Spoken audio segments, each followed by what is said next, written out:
Hello.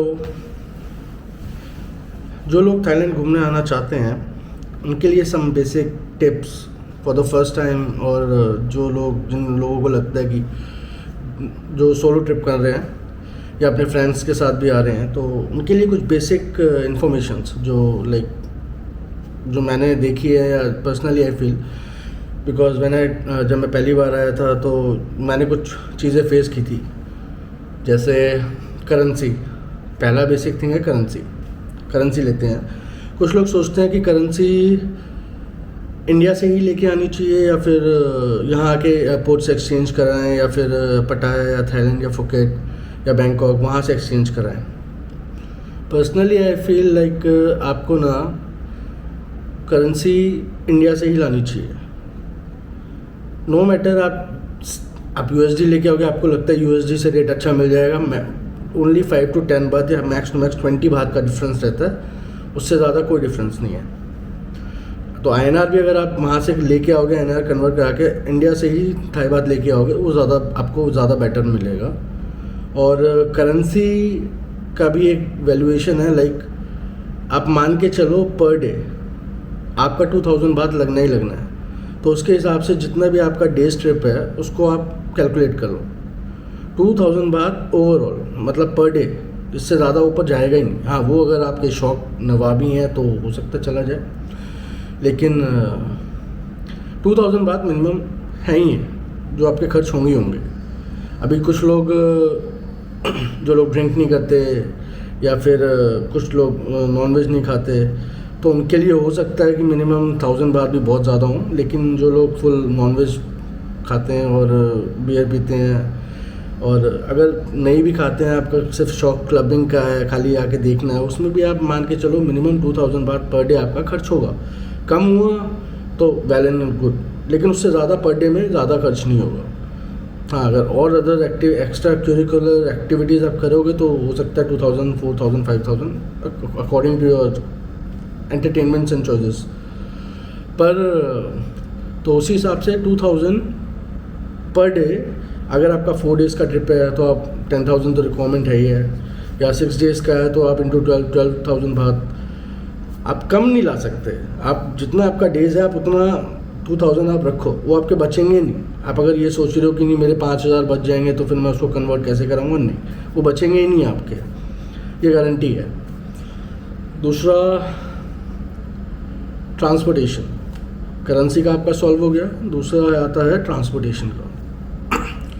Transportation भी अगर आप पहली बार आ रहे हैं तो personally I feel like you have to come for like 6 days. 6 days is minimum and sufficient for everything. आप पहली बार आ रहे हैं, आप सीधा बैंकॉक से उतरिए। अगर आपको एक रात, आप या तो आप डायरेक्ट फुकेट की फ़्लाइट ले सकते हो, नहीं तो आप एक रात बैंकॉक में रुक के नॉर्मल लोकल एरिया घूम के हॉस्टल आप ले सकते हो। हॉस्टल चीप एंड बेस्ट है, plus you can meet some other people, some amazing people also. So आप बैंकॉक रात को रुके, नेक्स्ट डे आप फ्लाइट लीजिए फुकेट के लिए। आप फुकेट में 2 रातें रुकिए, मस्त एंजॉय कीजिए।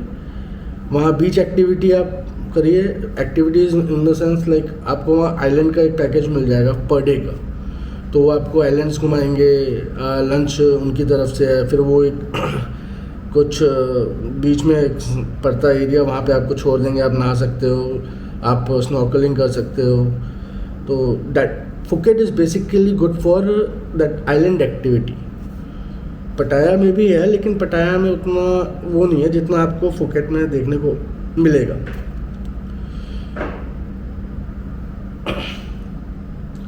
दो रातें आप फुकेट, उसके बाद आप सीधा बैंकॉक आइए, रिटर्न लीजिए। बैंकॉक से ही आपको, अगर आप एयरपोर्ट आ रहे हैं तो एयरपोर्ट के बाहर से आपको मिल जाएगा, बस आती है डायरेक्ट पटाया। 2 आवर्स का जर्नी है, तो 2 घंटे में आपको पटाया से, मतलब सोनभूमि एयरपोर्ट से या डॉनम्योंग एयरपोर्ट से आपको डायरेक्ट बस मिल जाता है पटाया। बस पटाया के लिए जिस बस में आप बैठ रहे हैं, आपका होटल पटाया के जिस तरफ है, जोमतियन है, साउथ में है। यहाँ बेसिकली 2 बस स्टैंड है, एक नॉर्थ में और एक जोमतियन। तो अगर आपका होटल जोमतिन की तरफ है तो आप जोमतिन वाली बस में बैठ सकते हैं, और अगर आपका होटल बीच रोड या नॉर्थ की तरफ है तो आप नॉर्थ बीच रोड वाली बस में आप बैठ सकते हो, तो आपको लोकल पास ही पड़ेगा, तो उसके लिए आपको भटकना नहीं पड़ेगा। और आप अगर होटल से डायरेक्ट टैक्सी ले रहे हो तो फिर तो पैसे वाले हो भैया। तो आपका करेंसी ख़त्म, ट्रांसपोर्टेशन ख़त्म, उसके बाद लोकल जब आप पटाया में आ जाते हो तो तब, क्योंकि कुछ जो लोग नए होते हैं उनको थोड़ा सा टाइम लगता है समझने के लिए क्या करें क्या ना करें। भाई देखो 2 बजे का चेक इन टाइम है, ठीक है, तो उसके अकॉर्डिंग आप अपनी फ़्लाइट्स और ट्रांसपोर्टेशन आप अपना एक शेड्यूल प्लान कर सकते हो शेड्यूल। तो सी पर्सनली मेरी फ़्लाइट होती है लेट नाइट की, अर्ली मॉर्निंग। सो मैं सुबह 6 बजे उतरता हूँ, तो 1 घंटा बाहर निकलने में लग जाता है, और उसके बाद फिर 2 घंटे यहाँ पहुँचने में लग जाते हैं। तो मैक्स टू मैक्स मैं अभी इस टाइम पहुँचा 2 दिन हुए मेरे को आए हुए। टुडे इज़ 10th November 2025, तो मैं 8 तारीख को आया था अर्ली मॉर्निंग, तो मैं 9 बजे पहुँच गया था। 3 घंटे काटने बहुत मुश्किल होते हैं, उसका भी सहारा है। अगर आपको होटल अर्ली चेक इन दे रहा है तो वेल एंड गुड है, यू आर लकी, बिकॉज यहाँ देते नहीं हैं। और अगर आपको नहीं मिल रहा है चेक इन, आप कोई नहीं, आप अपना लगेज वहाँ स्टाफ को दो, रिसेप्शनिस्ट को दो, और आप बाहर निकल जाओ घूमने। सामने बीच रोड पर ही बैठने की बहुत सारी जगह होती हैं, तो वो नॉर्मली आपसे एक 100 बात आपसे चार्ज करते हैं, और 100 बात या अकॉर्डिंग टू द मतलब ऊपर नीचे हो सकता है, कुछ ऐसा फिक्स नहीं है। 80 बात भी ले सकते हैं और 120 बात भी ले सकते हैं, मगर 100 बात फिक्स है। आप वहाँ जाओ, उनको बोलो मुझे एक चेयर चाहिए, ठीक है, तो आपको चेयर दे देंगे। अगर आप पीने वाले हो, यहाँ 7-Eleven स्टोर रहता है, चीप है, बेस्ट है, इनकी भी अल्कोहलिक टाइमिंग्स हैं। मॉर्निंग सुबह 11 टू 11 से 2 बजे, 11 सुबह 11 बजे से लेके दोपहर 2 बजे तक अलाउड है। आप स्टोर से लेके पी सकते हो, चीप है।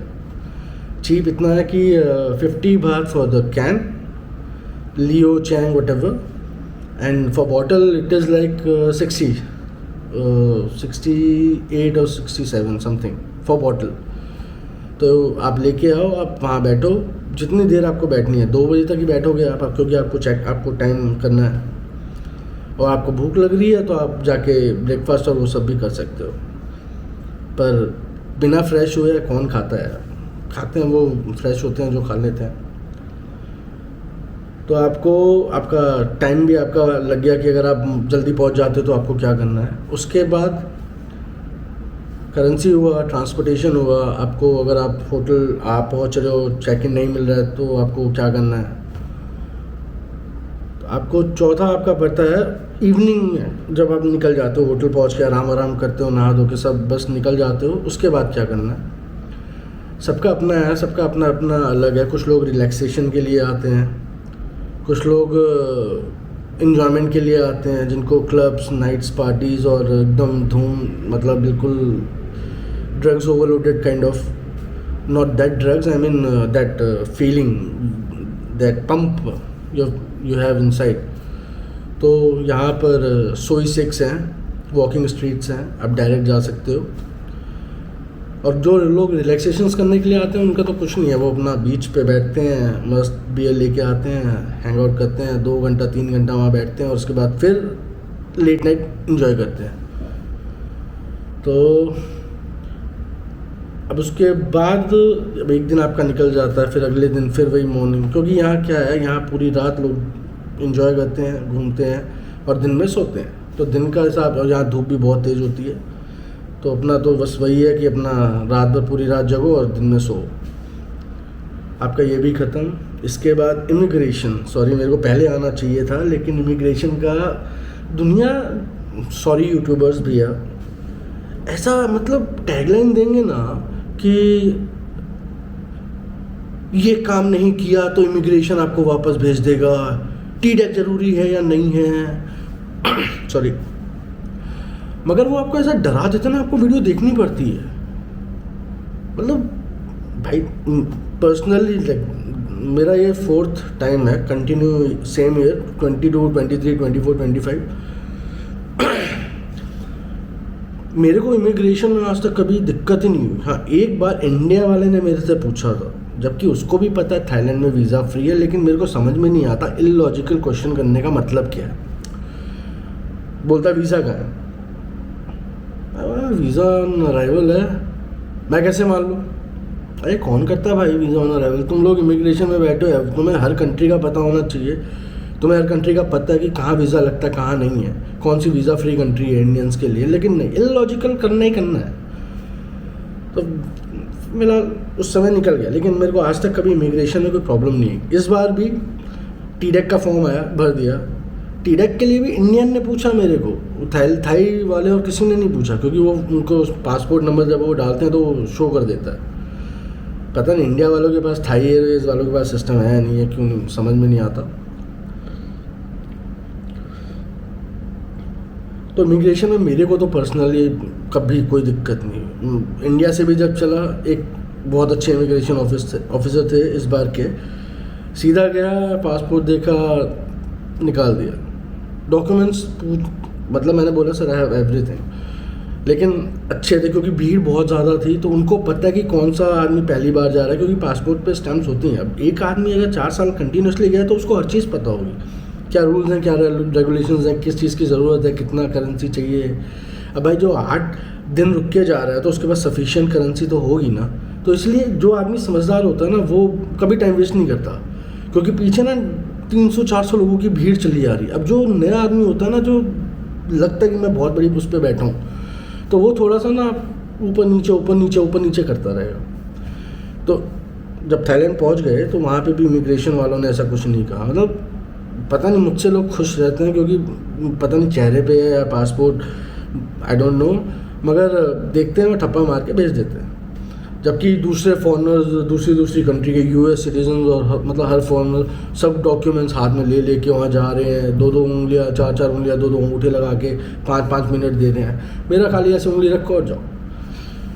तो जिन लोगों को नहीं पता उनको बस, क्योंकि शुरुआत में ना इमिग्रेशन से थोड़ा सा डर लगता है कि क्या पूछेगा, क्या बोलेगा, लेकिन वो लोग समझते हैं। तो डरने की ज़रूरत तो बिल्कुल नहीं है। हाँ, डॉक्यूमेंट्स अपने पूरे रखो, चाहे तो फिजिकल रखो, चाहे आप डिजिटल ऑनलाइन मोबाइल में भी कर सकते हो। तो मोबाइल में भी अगर आप डाउनलोड करके रखोगे तो कोई दिक्कत नहीं है, ठीक है। आप पेपर लाओ, फिजिकल डॉक्यूमेंट्स रखो, उसमें भी कोई प्रॉब्लम नहीं है। तो आपका इमिग्रेशन से डरने का कोई सवाल ही नहीं, बस आपके पास डॉक्यूमेंट्स पूरे होने चाहिए। आप जाओ, आपको अच्छे से ग्रीट करेंगे और आपको जाने देंगे, तो आपका इमिग्रेशन का भी ख़त्म। और कुछ अगर आप जानना चाहते हो तो आप कमेंट्स में मेरे को बताओ कि आपको क्या पूछना है, मैं और उस चीज़ के लिए आपको बेटर हेल्प करूँगा। दूसरा, ट्रांसपोर्टेशन में यहाँ पर जो फर्स्ट टाइम मेरे को दिक्कत हुआ, 2 भाई हमारे श्रीलंका से या मालदीव से, वो पहली बार घूमने आए थे। तो हम नॉर्थ पटाया बस स्टैंड पर उतरे, तो हम लोग वहाँ रुके 5 मिनट। तो उन्होंने मेरे से बात की कि हम कैसे जाएं, क्योंकि हमारे पास सिम नहीं है, और सिम चाहे तो आप यहाँ ला के ले सकते हो 24/7 से, नहीं तो आप एयरपोर्ट से भी बाहर निकल के ले सकते हो। तो सिम का तो आपको एक 500 आपको लगेगा ही लगेगा, 500 बार अब मान के चलो कि आपको देने हैं। और टोटल पर डे की कॉस्ट भी बताता हूँ मैं कि वहाँ से जब आप थाईलैंड लैंड कर दोगे तो आपको पर डे अभी उस समय कितना लगेगा, किस चीज़ में। तो उन दोनों भाइयों के चक्कर में, अब उनको उनके होटल तक छोड़ने के चक्कर में मैं पूरा बीच रोड आगे आ गया। अब मुझे पता नहीं था कि ये रोड सिंगल है, फर्स्ट टाइम था। तो फर्स्ट टाइमर्स को पता ही नहीं चलता कि उधर वापस कैसे जाएं, ठीक है। अभी आप किसी को भी रोकोगे तो उससे आप पूछोगे मेरे को पीछे जाना है, तो आपसे 150 बात 200 बात, जबकि आपको नहीं पता कि वो एक सर्कल है। आपको नहीं पता वो एक सर्कल है, जो गाड़ी आप वहाँ से ले रहे हो वही दोबारा घूम के उसी जगह पे आएगी। और मैं कितना लगता है, 10 बात, ओनली 10 बात। अब मुझे पता नहीं था, मुझसे 150 मांगे, और जबकि अपने इंडियन लोग भी बहुत मतलब अजीब हैं। तो जब उसने मेरे को 150 बात बोला तो मैं थोड़ा सा, मैंने कहा 10 बात दुनिया बोलती है, 150 कैसे मांग रहा है। तो फिर पीछे खड़ा आदमी उसने हेल्प भी नहीं की, कि उसने बताया भी नहीं कि ऐसे जाओ या वैसे ही करो। मैं उसके पास गया, फिर मैंने उससे पूछा, मैंने कहा भाई मेरे को पीछे जाना है, कैसे जाऊँ? 2 मिनट तक तो चुप रहा, फिर बोला ये सीधी गली चले जाओ, उधर से वो घूम के इधर ही आएगा, तो वहाँ से आप ले सकते हो। आप समझ रहे हो ना, मतलब खाली मेरे को गली क्रॉस करना है, दूसरे पीछे बैक रोड पे आना है, तो वहाँ से मेरे को मिल जाएगा। मगर जब पहली बार नहीं पता होता है तो आप गलतियाँ करते हो। तो इसीलिए मतलब मैं, अब मेरे को लगा कि मेरे को बताना चाहिए, तो मैं इसीलिए बता रहा हूँ, क्योंकि लोग नहीं बताते। जो हमारे यूट्यूबर भैया लोग हैं ना, ये वो लोग बेसिक अपना करेंसी निकाल के 10,000 बात वाली फ़ोटो डाल देंगे, फ़्लाइट में बैठ के खाने की वीडियो बना लेंगे, लेकिन जो बेसिक कॉमन सी चीज़ें हैं वो लोग नहीं बताते, कि वहाँ से कैसे यहाँ आना है, कि वहाँ से ये कैसे जाना है, क्या करना है, वो कोई कुछ नहीं बताएगा। लेकिन टैगलाइन ऐसी खतरनाक होगी, आतंकवादियों की भी टैगलाइन ऐसी नहीं होती भाई, ये काम नहीं किया तो आप डूब जाओगे। मतलब भाई कौन लिखता रहे ऐसे? तो अभी तक अपनी करेंसी हुई, ट्रांसपोर्ट हुआ, इमिग्रेशन नॉर्मल कुछ नहीं होता जो पहले करना चाहिए था। होटल, अभी जो लोग सिर्फ लड़कियों के लिए आते हैं तो उनके लिए भी है भाई कि जो लोग होटल बुक करते हैं, जो लोग अकेले आ रहे हैं, सोलो, सिर्फ अकेले, कोई यार दोस्त नहीं, जो लोग अकेले घूमने आ रहे हैं, अगर आप hotel as a one guest करते हो तो आप एक गेस्ट आपका अलाउड है एक्स्ट्रा। अब समझ रहे हो मैं क्या कहना चाह रहा हूँ? जैसे कि आप अकेले आ रहे हो और आपने 1 रूम 1 गेस्ट बुक किया है फॉर 5 डेज़, तो आपका एक गेस्ट कोई भी हो, चाहे वो गर्ल्स हों या आप अपने फ्रेंड, कोई दूसरे फ्रेंड आपका दूसरे होटल में आपके साथ सोना चाह रहा है, तो आप एक गेस्ट अलाउड है फ्री। अगर यही आप एक रूम में 2 गेस्ट बुक करते हो और आपके साथ कोई, आप किसी को लेके आते हो नाइट में एज अ गेस्ट, तो उसका आपको अलग से पे करना पड़ेगा, उसका आपको अलग से पे करना पड़ेगा। ये होटल पॉलिसी है। अगर आपने 1 गेस्ट बुक किया है तो आप एक गेस्ट आपका अलाउड है, बिकॉज रूम में 2 ही गेस्ट अलाउड हैं। आप चाहे अकेले बुक करो, चाहे फिर आप 2 बुक करो, लेकिन अगर आप तीसरा गेस्ट कोई आता है आपका, तो आपको चार्जेस पे करने पड़ेंगे, hotel charges, basically room charges. इसके अलावा अगर आप अकेले हो, आप किसी को लेके आते हो एज अ गेस्ट, तो कोई प्रॉब्लम नहीं है। लेकिन होटल बुक करने से पहले आप होटल की पॉलिसी एक बार ज़रूर पढ़ लें कि आर गेस्ट अलाउड फ्री है, तो वो आपको बता देगा कि गेस्ट हाँ फ्री है, तो वो आपको एक पूरा मतलब बता देगा कि हाँ, कहीं किसी होटल में वो बता देते हैं कि नहीं गैस फ्री नहीं है, चार्जेस है, चार्जेबल है। कुछ क्या, mostly like 90% of the hotels are guest friendly. Guest friendly means if you are booked for 1 guest and you are staying alone in your room, तो आप एक गेस्ट आपके साथ रह सकता है 1 घंटा 2 घंटा या आप पूरी रात के लिए, फ्री ऑफ चार्ज। ये कोई नहीं बताता। किसी ने बताया ये आज तक? आप बताओ, किसी ने कभी ज़िंदगी में नहीं। मैंने हज़ारों वीडियोस देखी होंगी पर कभी किसी ने नहीं बताया। और क्या बेसिक चीज़ें हो सकती हैं? ट्रांसपोर्टेशन का आपको बता दिया कि आपको पहली जगह से आने के लिए बीच रोड में, एक जगह से अगर आपको वॉकिंग स्ट्रीट जाना है तो आपको जो टुक टुक चलती हैं, भात बस बोलते हैं उनको, 10 भात लेती हैं। आपको 2 किलोमीटर का रास्ता है। आप कहीं भी आपको उतरना हो, आप बस हॉर्न, मतलब ऊपर एक बेल होता है, बेल दबाइए और आप कहीं भी बीच में कहीं भी उतर सकते हैं। आपको सिर्फ 10 भात पे करने हैं। आप चाहे वॉकिंग स्ट्रीट उतरिए, चाहे आप अपने होटल से 2 कदम आगे उतरिए, तो उसका कोई मतलब सिर्फ ओनली 10 भात है। बस आपको बेल दबाना है, जहाँ आपको रुकना है, जहाँ आपकी डेस्टिनेशन, जो आपकी डेस्टिनेशन है, जहाँ आपको रुकना है, बस आपको बेल दबाना है। अब ये वॉकिंग स्ट्रीट से लग के ही पीछे 2 सर्कल आते हैं। एक वॉकिंग स्ट्रीट से सर्कल है, जो भात बस होती हैं, वो जो अपना सर्कल कवर पूरा करती हैं, वो आपको वॉकिंग स्ट्रीट से लग के जो रोड है वहाँ से वो सर्कल पूरा होता है। वहाँ से आप जोमतीन जा सकते हैं, सोई बुखाओ जा सकते हैं। Soi Bukhao is also like different street, मतलब फॉर फॉरनर्स। वहाँ 90% आपको फॉरनर्स सोई बुखाओ में ही मिलेंगे, आपको यहाँ नहीं मिलेंगे, क्योंकि यहाँ के जो बार्स और पब है ना, वो सिर्फ इंडियंस ही झेल सकते हैं। फॉरनर्स को मतलब जो अदर कंट्री के अपार्ट फ्रॉम इंडिया उनको रिलैक्सेशन चाहिए, बस उनको पीना है खाना है, पीना है खाना है, बात करनी है, क्योंकि वो अकेले मतलब रहते हैं। अपना इंडियंस क्या, अपने को चाहिए धूम धड़ाका, अपने को चाहिए एकदम बाहर फीलिंग टाइप, बैठे हो लड़कियाँ नाच रही वो है। बहुत अच्छे अच्छे बार्स हैं, पब्स हैं यहाँ, लेकिन पहले से ही थोड़ा सा ना आप क्या बोलते हैं, स्टडी करके हैं। बहुत सारी वीडियोस देखें, बहुत से लोगों ने बना रखी है बीच रोड, वॉकिंग स्ट्रीट्स, तो आपको एक अंदाज़ा हो जाएगा कि हाँ कैसा दिखता है, तो आपको नया नहीं लगेगा। और यहाँ के लोग सच में बहुत अच्छे हैं, मतलब फ्रेंडली हैं, हेल्पफुल हैं, कोई ऐसे घबराने वाली बात नहीं है। और अभी तो थाईलैंड में वैसे रूल चेंज हो गया, होने वाला है।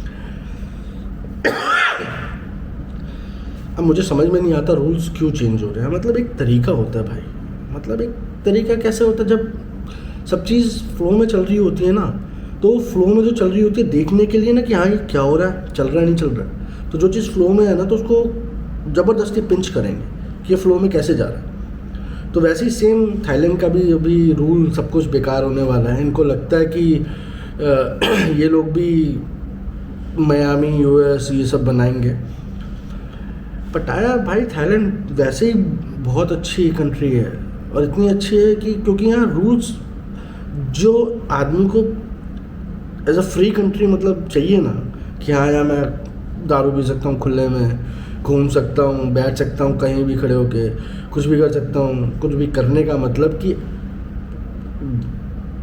लॉ के अंडर ही आना चाहिए, लॉ से ऊपर नहीं जाना चाहिए, ठीक है।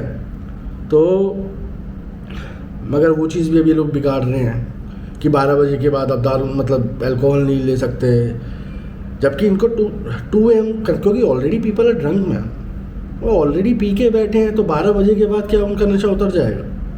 12 बजे नशा ख़त्म हो जाएगा? नहीं, वो ऑलरेडी पहले से ही पी हुए, जो पी चुके हैं भाई, जिनको चढ़ गई वो अपना होटल जाके सो जाते हैं, तो कोई मतलब ही नहीं है। लेकिन वही है ना, फ्लो चल रहा होता है ना, तो बिगाड़ने के लिए पंच करते रहते हैं, पिंच होता रहता है वो चीज़। तो जब तक वो फिर फ्लो जब तक बैठेगा ना, तब तक बहुत देर हो चुकी होगी। ये हाल मुझे लग रहा है होने वाला है। अब 12 बजे के बाद दारू नहीं पी सकते, फ़ाइन होगा, फिर आपको टूरिस्ट टैक्स देना पड़ेगा, आप यहाँ आ रहे हो तो। अरे भाई पीपल इसलिए आ रहे हैं क्योंकि फ्री है, फ्री कंट्री है, आप कहीं और नहीं जा रहे हैं। अब वो भी तो देखो ना, फिर दे आर कंसर्निंग अबाउट कि हाँ यहाँ ऐसे वहाँ ऐसे, पर we are like getting off from the topic. So basic information like मैंने दे दी है। करेंसी आप इंडिया से लेके आओ, चक्कर में मत पड़ो एक्सचेंज कराने के, नहीं मिलता बेटर रेट, अपना इंडिया वाला ठीक है। आप एक साथ 10-12 हज़ार बात ले आओ, कोई दिक्कत नहीं है, बचेगा नहीं आपका। और पर डे 2000 का आपका है, होना ही होना है। कम करोगे तो आप बनिए टाइप आदमी हो, ठीक है, इन्जॉय भी कर रहे हो और पैसे भी नहीं दे, मतलब खर्च हो रहे हैं आपके, तो फिर तो अब यही हो, बनिए ही हो भाई। तो एक बढ़िया मार भी लेता और पैसा भी नहीं देता।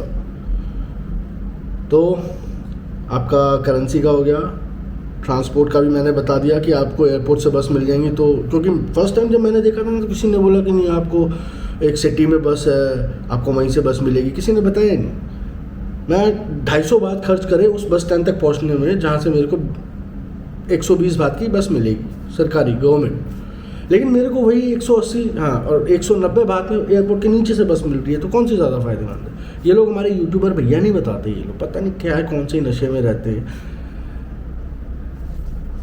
तो आपका करेंसी हुआ, ये होगा। बाकी अगर आप कुछ पूछना चाहते हो कमेंट में डाल देना, तो मैं आपको पूरी हेल्प कर दूँगा। आपको लगेगा ही नहीं कि आप पहली बार आते हो। बाकी thank you so much for listening and have a good day.